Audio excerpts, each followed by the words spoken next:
그러면 이제 독촉 절차 플러스 이제 전자 독촉까지 이해했고, 이번은 조정 절차를 보죠. 조정 얘기는 또 우리가 왜 얘기하게 됐냐면, 저번에 대여금이냐 증여냐, 즉 자동차 구입 대금을 남자친구가 자동차를 사고 싶어 하니까 통장으로 대금에 해당하는 돈을 보냈어요. 그래서 남자친구가 샀어요.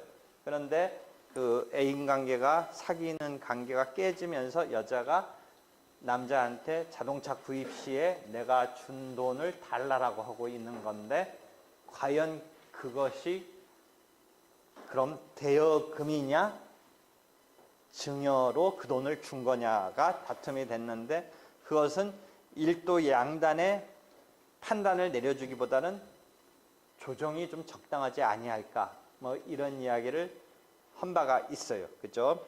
그다음에 조정에 대해서는 우리가 ADR이라고 재판에 또는 대체적 분쟁 해결 절차, 재판과 다른 측면의 분쟁 해결이다 라는 설명을 했죠.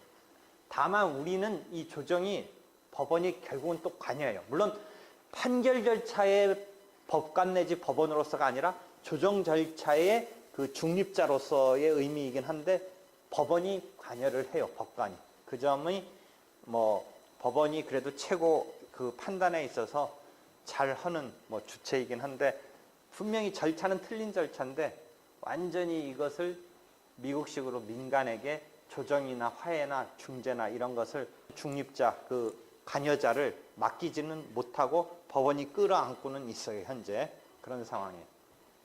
그래서 이 조정에 대해서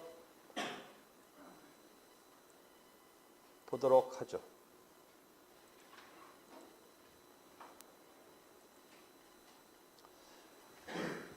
민사 조정 절차는 조정 담당 판사 또는 법원에 설치된 조정위원회가, 그러니까 이렇게 생각하면 법원 바깥에서 어떤 조정을 함에 있어서 돈을 바꾸려면 그 변호사법 때문에 사실은 일반 교수도 영리적으로 하면 안 돼요. 지금은 전문가라고 해서 어떤 교수나 어떤 해당 전문가가 조정의 주체가 되는 데 있어서 큰 지금 거의 어떤 무료랄까 공익적으로 관여하니까. 그런데 만약 미국식으로 장사로 비즈니스로 한다면 뭐하고 충돌 나올 가능성이 있냐면 변호사법하고 충돌이 나와요.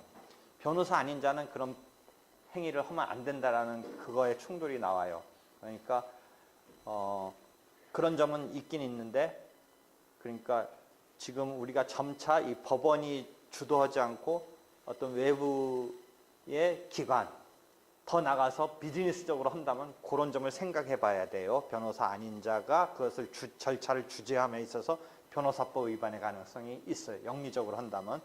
그런데 하여튼 여기는 지금 일단 법원 사이트고, 법원의 입장에서 그 절차를 주재하는 사람이 조정 담당 판사라든지 법원에 설치된 조정위원회가 분쟁 당사자로부터 어떤 상황을 듣고서 조정안을 제시하고 양보와 타협에 뭐 이런 것을 끌어내서 분쟁을 해결하는 제도이다, 이런 설명을 하고 있죠. 그래서 조정 절차는 소송 절차와 대비해서 어떤가, 이런 설명을 했죠. 조정 절차의 장점은, 지금은 여기는 주로 법원서 하는 조정을 상정해서 얘기하는 거예요. 아까 말했듯이 변호사법과 관련해서 문제는 있을 수 있는 소지는 있지만 꼭 조정이 이론적으로는 법원이 주재자가 되어야 되는 것만은 아니에요. 오히려 본래의 취지로 한다면 법원 아닌 측이 하는 게 더 맞을 수도 있는 거예요. 조정은. 하여튼 꼭 법원이 이것을 주도해야 된다라는 것으로 지금 이미지를 딱 갖고 있으면 그럴 필요는 없어요. 소송과 같은 엄격한 절차를 거치지 아니하고 자유로운 분위기에서 소송에 비해서 신속한 해결이 가능합니다. 비용이 저렴합니다. 인지대가 5분의 1로 저렴합니다. 라고 하고 있어요. 실제 이것을 더 낮춘다는 걸 내가 어디서 본 바가 있는데 더 조정을 낮춰서 한다라는 걸 내가 어디서 잠깐 봤는데 민사조정수수료 소가에 상관없이 상한 5,000원으로 규칙 개정안 마련. 최근 뉴스를 내가 어디서 봤네요. 소가에 상관없이 5,000원으로 수수료를, 그죠? 지금은 인지대에 얼마이다?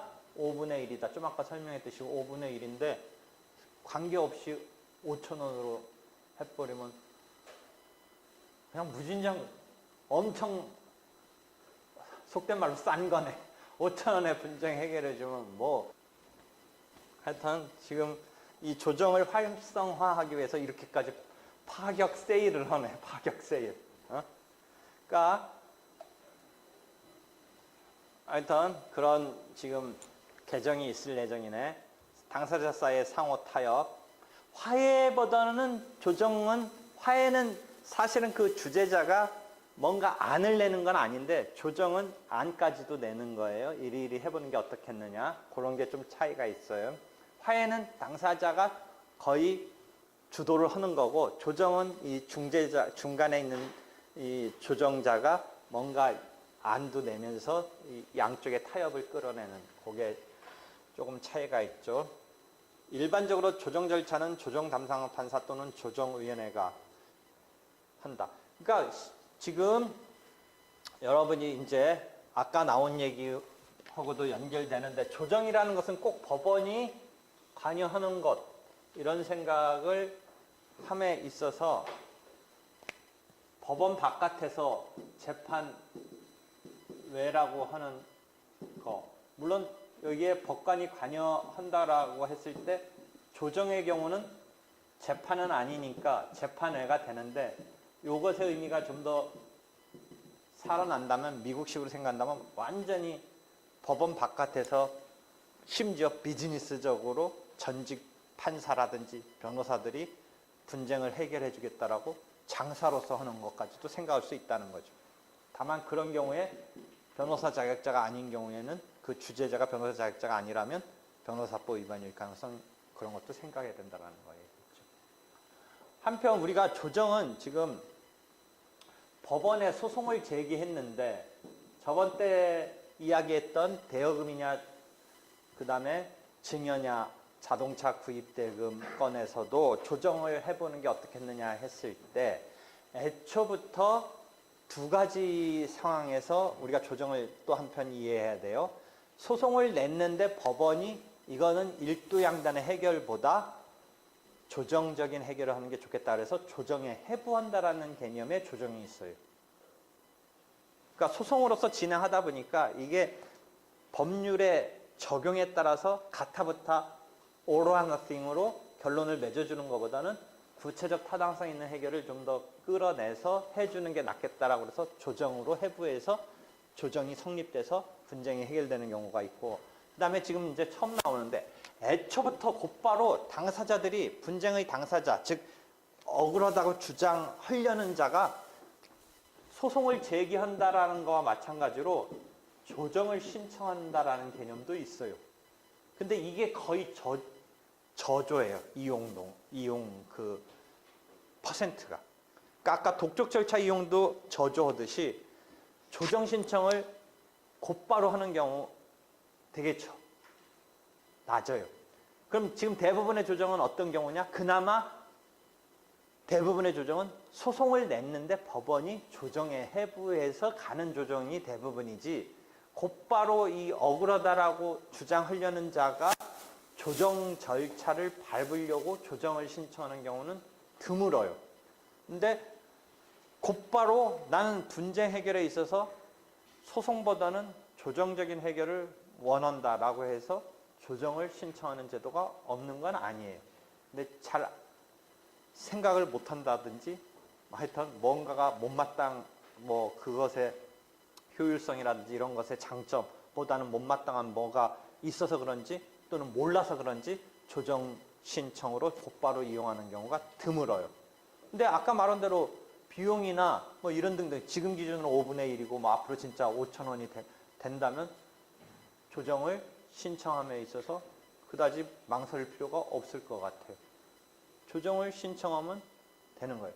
실제 근데 이제 이건 또 역으로 그냥 약간 팁이랄까 사이드적인 얘기인데 어차피 이길 가능성 없다고 스스로 생각되는 거는 괜히 소송 가서 오랄하생으로는 이길 확률이 없는데 괜히 불쌍한 척하고 조정을 붙여서 그냥 약간 괴롭히면서 약간이라도 다만 10%라도 뭔가 타협안을 끌어내면 그만큼 이득 아니에요. 어차피 한 푼도 못 받을 상황이고 소송 가봤자 국물도 없는데 그냥 조정으로 가서 어떻게든 한 10% 20%라도 양보를 얻어내면 그나마 이 이득이잖아요. 그런 생각으로 머리 좋은 사람은 이용할 수가 있어요. 어차피 이거 안 되는 게임이다. 이거 뭐 너가 억울한 면은 좀 있지만 법적으로는 안 된다. 라는 상황을 뭘로 갚버리는 거예요? 조정을 신청해서 법적으로는 오라나싱에서 나싱인데 조정에 붙이면 한 10% 20%라도 건질 수도 있죠. 왜냐하면 조금 억울한 국면은 있긴 있기 때문에. 근데 그게 법규의 적용에 의하면 나싱밖에 안 되는데 그런 측면으로 이용할 수도 있어요. 그러니까 이건 팁인데 어차피 안 되는 게임이니까 그 다음 더더욱 앞으로 5천 원만 내면 된다니까 어차피 안 될 게임은 조정으로 해서 10% 20%라도 혹시 양보받는 뭐 이런 거를 생각해 볼 수가 있어요.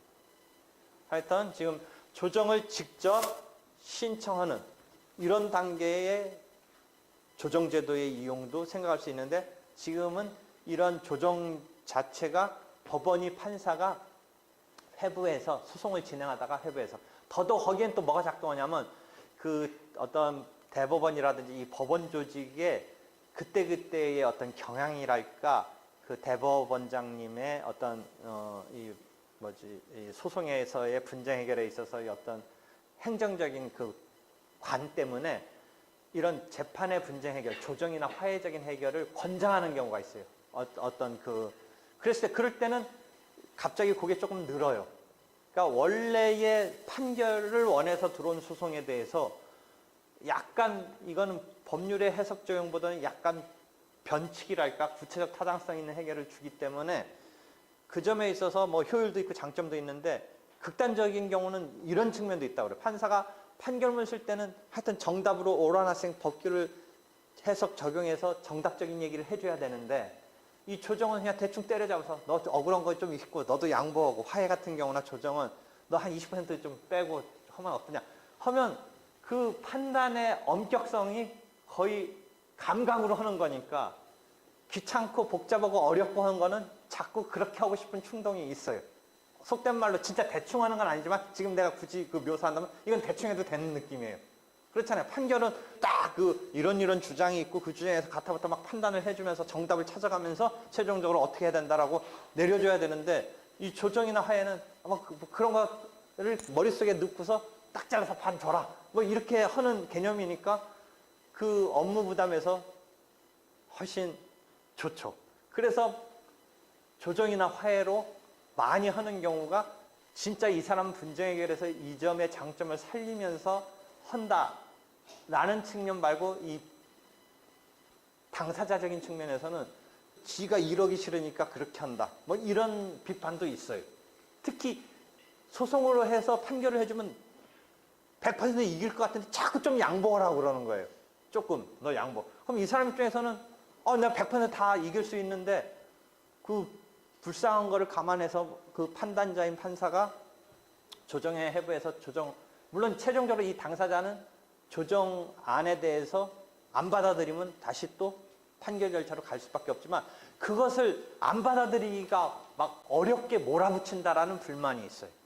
너 이거 20%좀 양보해라. 그래서 안 받아들이면 판결 절차에서 국물도 없을 것 같은 막 이 압박을 한다라는 거예요. 당사자한테. 또 변호사는 어때요? 자기가 막 열심히 활약해서 다 이겨서 보수를 받아야 되는데 그렇게 해서 분쟁 해결되면 변호사가 뭐 한 것 같지도 않은 거예요. 이게 아무것도 변호사가 그럼 뭐 했냐? 막 이렇게 되는 것 같아요. 그러니까 변호사도 이길 거가 확실한 변호사 측에서 보면 막 이거 제대로 판결로 오라나싱도 해달라고 막 이런 생각을 갖고 있는 거예요. 그런데 판사는 이제 여러 가지 생각 끝에 자꾸 타협을 시키려고 하는데 그게 당사자 입장에서는 불만일 수도 있고 거기에 따르고 싶지 않아도 억지로 따라야 되는 불편한 마음이 있다라는 거예요. 여기서 내가 안 따랐다가는 소송으로 판결로서는 그것도 안 해줄 것 같은 막 이런 압박감이 준다는 거죠. 당사자 입장에서는. 그러니까 그런저런 점에서 불만이 많아요. 하여튼 이 판사 법관은 적정한 좀 더 해결을 위해서 조정, 화해에 붙여서 해결해 주겠다라는 마음이 뭐 있어서 하는 건데 그 법원 운영에 그때그때 따라서 그게 좀 권장되기도 하고 많이 가급적 그렇게 하라고 해서 비율이 그러니까 그런 화해 조정을 많이 시킨 자기 담당 사건에 많이 시킨 법관이 우수한 뭐 능력이 있는 법관으로 취급될 수도 있는 막 이런 분위기도 어떤 경우에 따라서는 있기도 하고 해서 그게 이제 뭐 여러 가지 장점도 있고 단점도 있는데 만약 단점의 측면에서 당사자로부터 나오는 불만은 그냥 판결을 해줘야 되는데 자꾸 그렇게 몰아붙여서 내가 어쩔 수 없이 받아들여서 막 그게 불만이다. 이런 경우에 이야기가 나오는 거예요. 이해되겠죠? 그래서 조정은 그런 장점 등은 하여튼 있는 것 충분히 이해할 수 있을 거예요.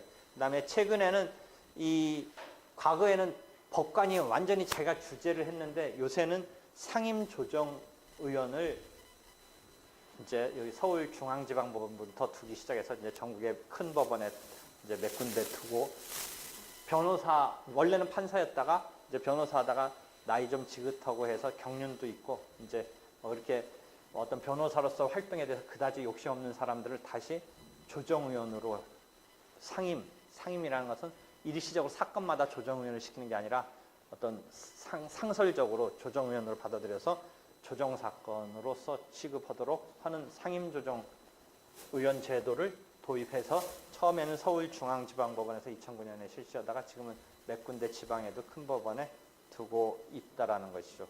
그래서 이런 등등의 이야기를 지금 오늘 조정까지 이야기를 개괄적으로 했어요. 이해되겠죠? 여기까지 또 질문 있으면 하세요. 질문 있으면.